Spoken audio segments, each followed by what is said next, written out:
Mais uma aula não presencial, aqui é a nossa contextualização do tema, lembrando que é um tema por semana, do mesmo jeito do presencial.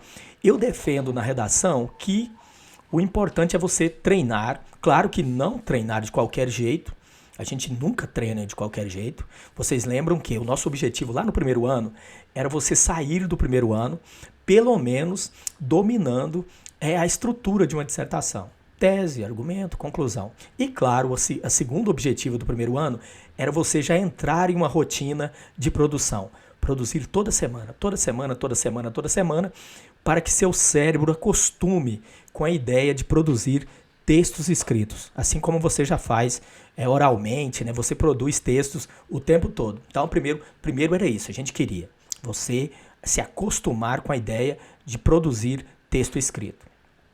No segundo ano, a gente já queria ir agregando outras questões. Você não se preocupar mais com o tamanho do texto, você conseguir fazer argumentos maiores, você já ir conquistando a estrutura da introdução, sabendo mais ou menos criar a adesão, saber como que você já coloca o argumento para defender, fazer uma contextualização aqui, outra ali. Agora no terceirão já é fechamento desse formato. Agora a gente quer que você consiga produzir uma redação dentro do prazo interessante, que é ali no máximo 1 hora. Menos demais significa que você não corrigiu o seu texto.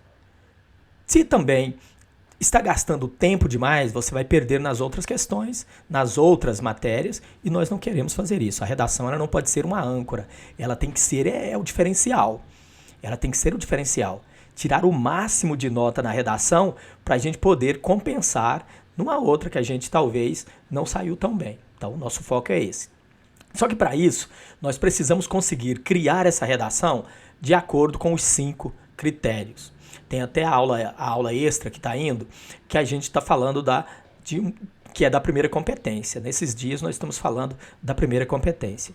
E aí o tema de hoje, que até vou colocar aqui para vocês, o tema de hoje, deixa eu ver se já está já está aqui na agulha, que é sobre os limites entre estética e saúde. Limites entre a estética e a saúde. Mas aí, Cláudio, limite entre estética e saúde? Como assim?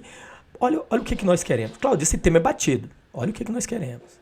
Cláudio, mas esse tema eu já fiz sobre ele. Calma, esperem eu falar que vocês vão entender. Esse tema, ele tem que ser trabalhado esse ano. Primeiro porque ele é muito jovem. E o tema e coisas jovens são sempre importantes. Segundo, porque é conhecimento geral.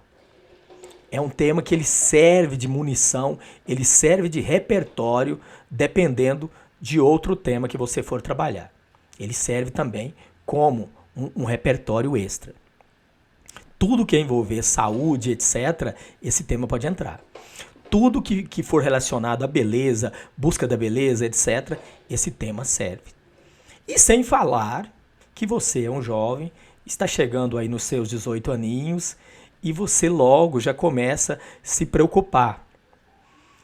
Não é nem porque você começa a se preocupar, eu acho que eu me expressei mal. É porque a mídia é tão forte, o marketing e etc. Nós falamos até no tema passado sobre os influenciadores digitais. Esse tema também casa com aquilo. Né? Os influenciadores digitais que passam essa ideia de perfeição, essa ideia que todo mundo tem que ser muito bonito, que todo mundo deve seguir um padrão. E aí, você já com 18 aninhos, daqui uns dias você ganha autonomia. Você já não é mais... Eu digo autonomia porque até os 18 a gente é meio que dependente das decisões do pai e da mãe.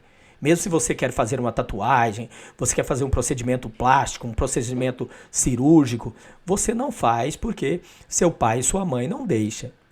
Você não é muito influenciado por esse tipo de propaganda. Só que quando você ganha a sua autonomia, aí você começa a ser pulverizado por esse tipo de propaganda e elas começam a ter força sobre você. E dizem que plástica, eu até citei, comparei com tatuagem, não tenho nada contra a tatuagem, eu acho muito lindo, eu não fiz nenhum ainda porque eu sou muito devagar. Mas um dia eu ainda vou fazer uma tatuagem. Só que eu comparei com a tatuagem porque o pessoal diz, pelo menos meus amigos e tal, que já fizeram, eles costumam dizer que tatuagem basta você fazer uma. Você fez uma tatuagem e você já não tem mais medo. Aí você já faz 2, 3, quando vê você tem umas 10. Cirurgia plástica é da mesma forma.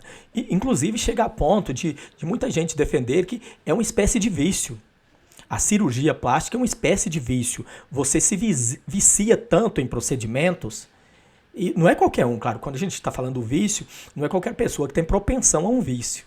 Mesmo substâncias tóxicas, etc., não é qualquer pessoa. Mesmo o alcoolismo, não é todo mundo que prova uma substância alcoólica e se torna já um alcoólatra.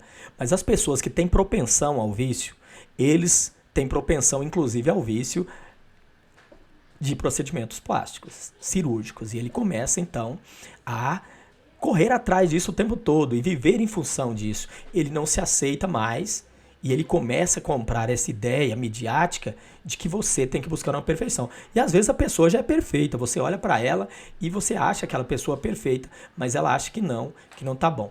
Aí aqui que eu escolhi para vocês, deixa eu ver se dá para aumentar aqui, dá para aumentar um pouquinho aqui. Eu escolhi para vocês, como primeiro texto, até coloquei essa imagem aqui, vocês lembram, é o Nascimento de Vênus, do Botticelli, que é renascentista. Vocês estudaram direitinho lá no primeiro ano o renascentismo, e vocês lembram que o Renascimento foi essa época da humanidade em que as pessoas botaram na cabeça que nós deveríamos criar a perfeição, que deveríamos lutar pela perfeição. A perfeição a qualquer custo. E que essa perfeição tinha a ver com tudo, os contornos do corpo. Até eu estava citando, deixa eu ver se eu tenho aqui ainda, o Homem de Vitrúvio. Eu vou colocar ele aqui, ó. O Homem de Vitrúvio, vou colocar aqui, vou diminuir um pouquinho, porque... Aqui, o Homem de Vitrúvio. Esse homem vitruviano aqui, Vitrúvio é o grande arquiteto, né, arquiteto romano, e foi justamente na época do Renascimento que Leonardo da Vinci era um renascentista e um dos grandes defensores de que Roma e a Grécia eram as épocas perfeitas da humanidade e que nós devíamos copiar tudo à semelhança de Roma e da Grécia. E ele então fez esse estudo sobre Vitrúvio, que era um grande arquiteto romano, e o Leonardo da Vinci, que também era artista, era matemático, artista, cientista, etc., ele era realmente um homem muito estudioso. Isso aí a gente não tira o mérito dele. Mas ele tinha essa teoria de que a beleza tinha a ver com proporções praticamente matemáticas. E claro, as teorias de cirurgia plástica seguem essas ideias aqui de Vitrúvio. Esse aqui é um desenho, é só um esboço, um rascunho que o Da Vinci fez. Ele nunca chegou a pintar um quadro chamado Vitrúvio, né? Pintou Mona Lisa e tem vários quadros interessantes, mas aqui é um desenho apenas, e com um monte de anotação, são várias páginas, tentando provar que a perfeição era matemática. E não deixa de ser verdade. O que é uma pessoa considerada bonita? Uma pessoa que matematicamente ela tem esse lado do rosto que é simétrico com esse, quer dizer, as duas partes do rosto da pessoa, os dois lados têm a mesma proporção. Quer dizer, uma pessoa que tem um lado menos proporcional, por exemplo, eu não passaria nesse tipo de teste. Eu vou comprar um sapato, um pé meu é maior que o outro. Eu não sei se acontece com algum de vocês, mas eu vou comprar um sapato e um pé é maior que o outro. Eu vou comprar uma roupa e ela não cai bem de um lado ou do outro lado. Eu sinto que ela está pegando. Quer dizer, eu não tenho um corpo simétrico. Eu não tenho... Um lado do meu corpo é menor que o outro. Ou seja, eu não passaria nesse teste do Da Vinci que diz que a proporção deve ser exata matemática. E ele defendia, inclusive, a proporção da cabeça. Ó. Eu até fiz aqui as medidas do Vitrúvio. Ó. O Vitrúvio ele pode ser dividido em 4 partes. Ó, vendo esse risco aqui? Olha só. Se você pegar a parte da cabeça, só a cabeça aqui, até no queixo, ó, dá 12 milímetros. Se você pegar 12 milímetros de cabeça, vou explicar agora em onde eu quero chegar com isso. Mas se você medir o Vitrúvio, olha, você vê que o Vitrúvio é esse homem de braços abertos e a mão toca aqui o quadrado e o círculo, a mão toca aqui o quadrado e o círculo, o pé embaixo toca o quadrado e o círculo e tal. Aí aqui, olha o que nós temos. Eu posso, até aqui, ó, se eu pegar da cabeça até aqui, no tórax, dá 24 milímetros. Se eu pegar do tórax até a cintura, 24 milímetros. Da cintura até o joelho, 24 milímetros. Do joelho até o pé, 24 milímetros. Olha, né? Ou seja, eu posso então, se eu somar toda essa medida de altura, dá 96 milímetros. Se eu dividir isso por 8, serão 8 partes de 12 milímetros, ou seja, é a medida da cabeça. A cabeça de uma pessoa bonita para Leonardo da Vinci era uma cabeça que fosse 1/8 do tamanho do corpo. Um dia eu vou medir para ver se minha cabeça é bonita. Mas isso era a cabeça bonita para ele. O seu corpo, para ser bonito, tinha que ser dividido em 8 partes. Cláudio, mas como que você fez isso? Dá certo com qualquer coisa, porque aqui eu fiz a escala. Você vai ter que usar a escala, mas qualquer coisa renascentista segue essa proporção de Da Vinci. Pode ser aquelas esculturas gregas, etc. Todas elas vão seguir essa lógica. A cabeça, para ser proporcional ao corpo, ela tem que ser 1/8 do corpo. Nem menor, nem maior, porque menor vai ficar esquisito. Vai ser um corpo que parece que a cabeça está desproporcional. Se for maior, também fica estranho, porque parece que a cabeça está maior do que deveria ser. Os braços abertos de um homem, segundo Da Vinci, deveria ser o mesmo tamanho da altura. Quer dizer, o comprimento dos meus braços abertos, de ponta a ponta dos meus dedos ali, deveria ser a minha altura, para que eu tivesse braços e ombros proporcionais.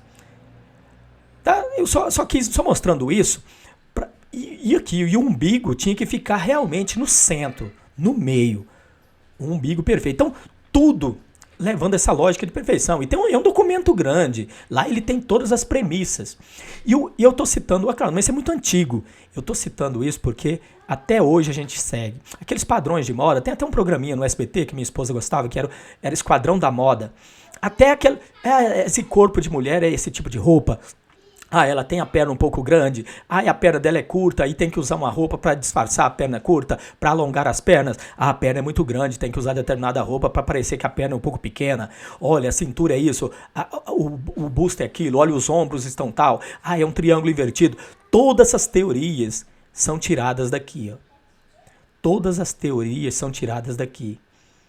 Por quê? Porque a beleza é uma coisa quase matemática. Aí entra esse vício por cirurgias plásticas, essa busca da beleza, todas essas propagandas que fazem a gente acreditar que a gente deveria seguir minuciosamente esses padrões. Aí aqui vão ter alguns textos para vocês vão ler depois a coletânea, tirar suas conclusões, ler outras coisas, e vocês vão dizer para mim qual a opinião de vocês sobre os limites entre estética e saúde. Até que ponto é estética? Até que ponto é para ficar bonito? Até que ponto realmente é para melhorar a aparência?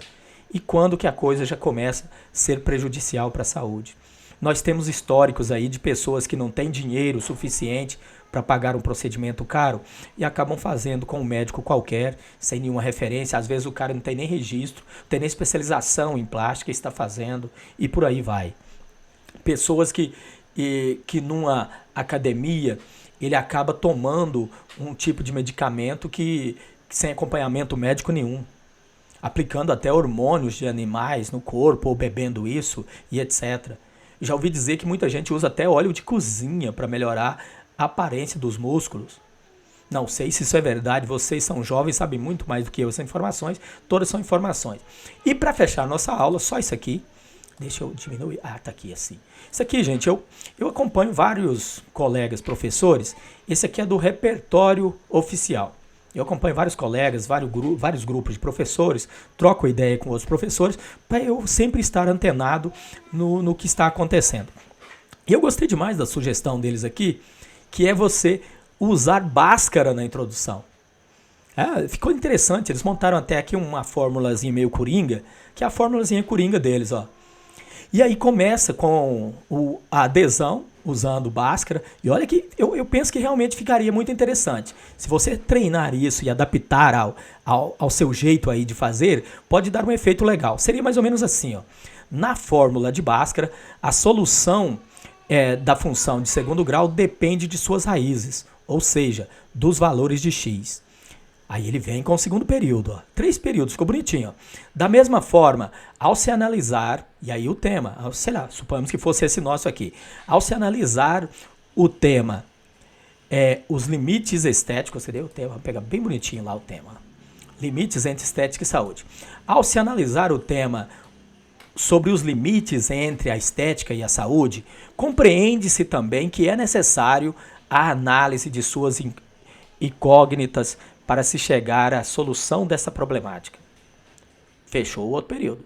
Logo, o último período agora, que é aquele da gente apresentar nosso posicionamento. Logo, da mesma maneira da equação, os coeficientes dessa adversidade estão diretamente relacionados e o D1 e o D2 aqui são aquelas palavras-chave do seu planejamento para o argumento 1 e o argumento 2.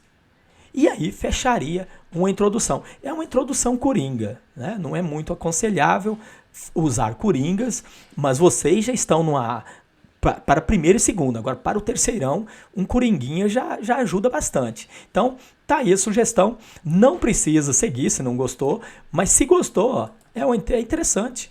É criativo, né? Usar Bhaskara.